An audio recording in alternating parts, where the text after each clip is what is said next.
भी प्रोग्राम में कह रहे थे कि सिर्फ मोदी के खिलाफ तलवार लेके हम निकले हुए हैं, उसका फायदा ये लोग उठा रहा।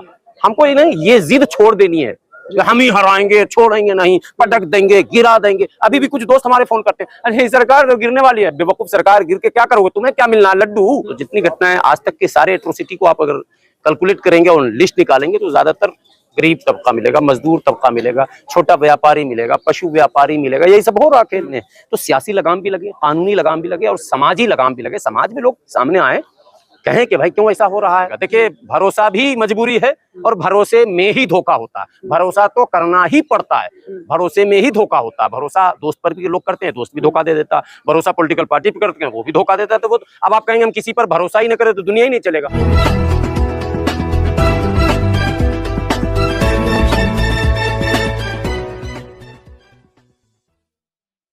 क्या इसका कोई हल निकल पाएगा? मेरे साथ हाफिज गुलाम सरवर जी हैं, इनसे समझते हैं आप लोग जो बैठक कर रहे हैं इससे सरकार पर कितना दबाव बना पाएगा? नहीं, इसकी कोई गारंटी है और रेखा नहीं हम खींच रहे हैं कि हम ये करने जा रहे हैं या वो करने जा रहे हैं। नहीं, हम लोग कोशिश कर रहे हैं, एक ब्रिज बनाएंगे, जो गैप है उसको कम करेंगे। कोई समय सीमा देकर किसी को थ्रेट करना कि नहीं इतने दिन में ये कर दूंगा, इतने दिन में, ये पॉसिबल नहीं। लेकिन आप देख रहे हैं कि सारे संगठन बैठ रहे हैं। हम लोग एक रोड मैप तैयार कर रहे हैं कि देश में नफरत की सियासत करने वाले, नफरत का व्यापार करने वालों को हम कैसे काउंटर करें, उसका काट क्या क्या होगा। हमें पॉलिटिकल, लीगल, सोशल सारे प्लेटफॉर्म पर काम करने हैं।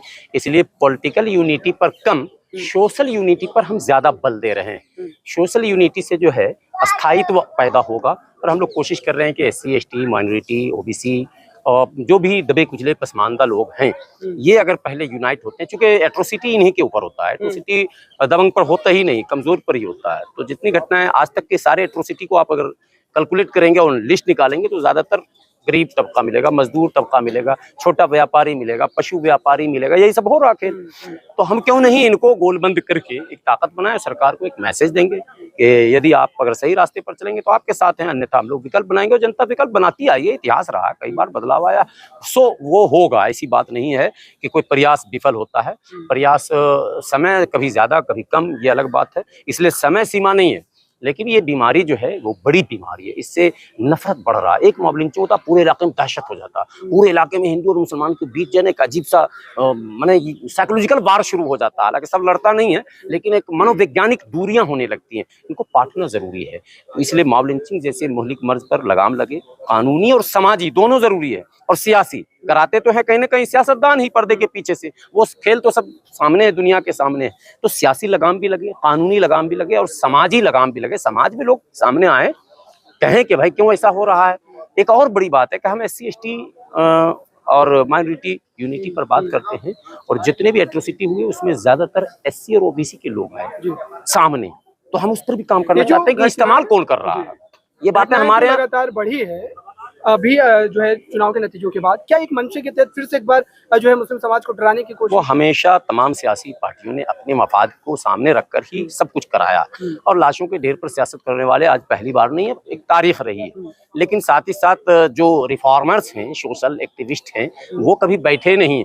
आप जब एक तरफ क्रूरता की बात करेंगे, किसी नाम को आप लाएंगे, जैसे आप हिटलर की बात करते हैं ना भाई, नाजी की बात करते हैं, और सोशल रिफॉर्मर की भी बात करते हैं, उनका भी नाम है इतिहास में।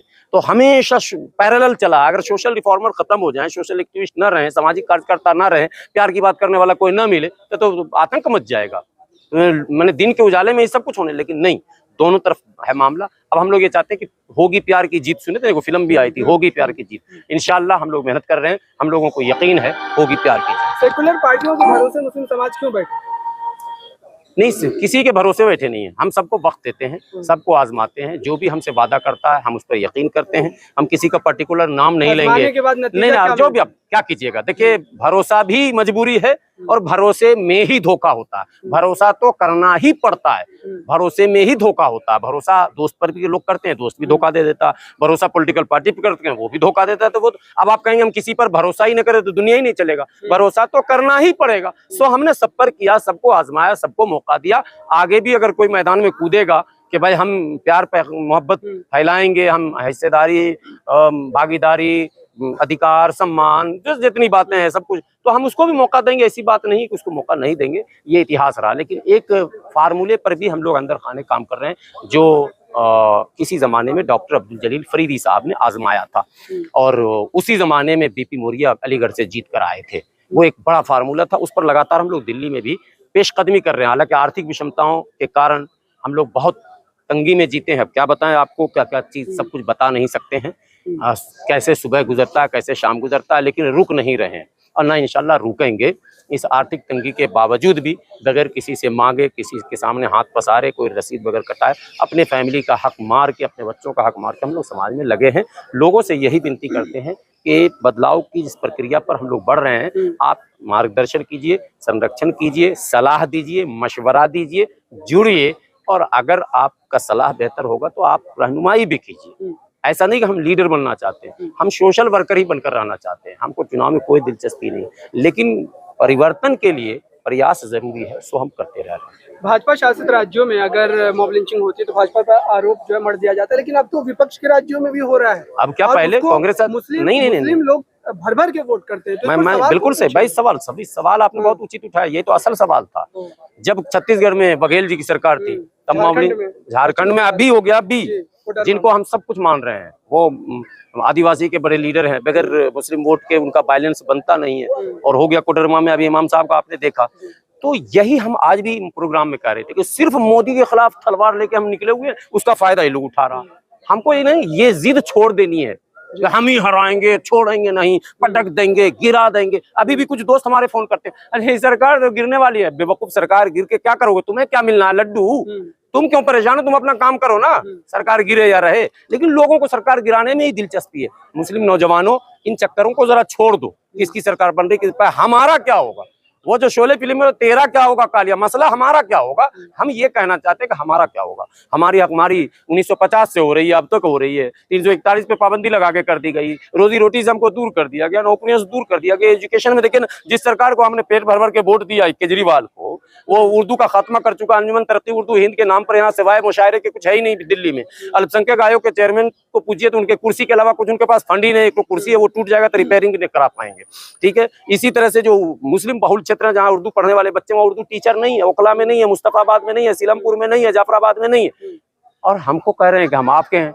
हम तो पूछते हैं हम आपके हैं कौन? सिर्फ वोटर, नहीं समझे? तो ये मुसलमान को सोचना पड़ेगा कि ये किसी की दुश्मनी तुम्हें कहीं ऐसा न कर दे कि हाशिए पे ला दे और उसका फायदा लोग दूसरा उठाने लग जाएं। ऐसा दुश्मन हमें नहीं पालना है कि जिसका फायदा मेरा दोस्त बन के कोई उठाने लग जाए। हम ये काम नहीं करेंगे। मुस्लिम समाज अपने सियासी रहनुमाओं को क्यों नहीं पहचान पा रहा है? हर चुनाव में भाजपा को हराने के लिए आप जिस बात का जिक्र कर रहे हैं, वो कांग्रेस, सपा, टीएमसी, जेएमएम जैसी पार्टियों के साथ चला जाता है। राहुल गांधी ने एक भी ट्वीट नहीं किया है। जो हालिया दिनों में वाकयात हुए उस पर क्यों नहीं राहुल गांधी ट्वीट कर रहे, अखिलेश यादव कर रहे हैं? मॉब लिंचिंग पर उन्होंने कुछ कहा भी नहीं। अब देखिए, मैं इस पर कुछ कहूंगा नहीं। आज मैं बहुत थका हुआ हूँ, आप देख रहे हैं, बहुत थका हुआ हूँ, सुबह से इसी में लगा हुआ। एक आखिरी सवाल, अब राजनीतिक रहनुमाई आप जैसे लोग कैसे तय करेंगे आने वाले चुनाव? अरे करेंगे, सब दिग्गज लोग हैं, इंशाल्लाह होगा। ये सब मत डालिए मेरे ऊपर इंफरादी। सारे लोग आपने देखा प्रोग्राम में, सब तजुर्बेकार लोग हैं माशाल्लाह, और सब कुछ होगा। कभी नाउमीदी वाली बात न कीजिए, निगेटिव को बात हम पसंद भी नहीं करते हैं। बात होगी, हल होगा, सब मसला हल होगा इंशाल्लाह, और माहौल बेहतर बनेंगे और माहौल अच्छा होगा मुल्क का। सारे लोग मिलजुल के चलेंगे इंशाल्लाह, भविष्य भी अच्छा होगा।